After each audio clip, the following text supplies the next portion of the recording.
So the tools you're going to need are a flathead screwdriver, a pair of pliers, needle nose, 7/16 wrench, and a 3/4 inch wrench.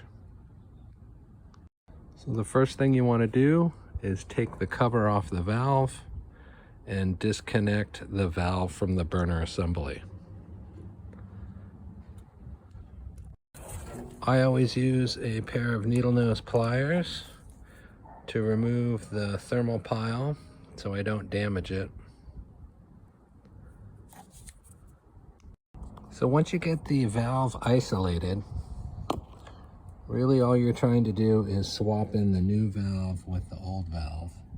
And there is a screw right there that holds this valve in.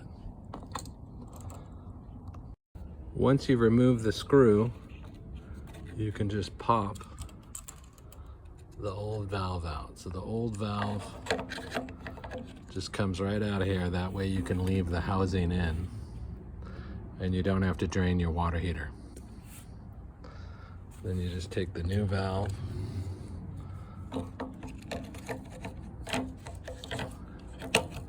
and it pops right in.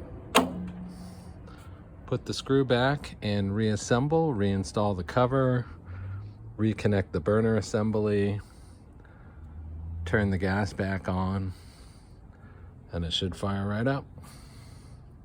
So that's a quicker way to do it. So this is basically the valve. It's a separate piece. This actually controls the gas, and it communicates with the motherboard using these prongs, and then the motherboard turns it on and off. Thanks for watching.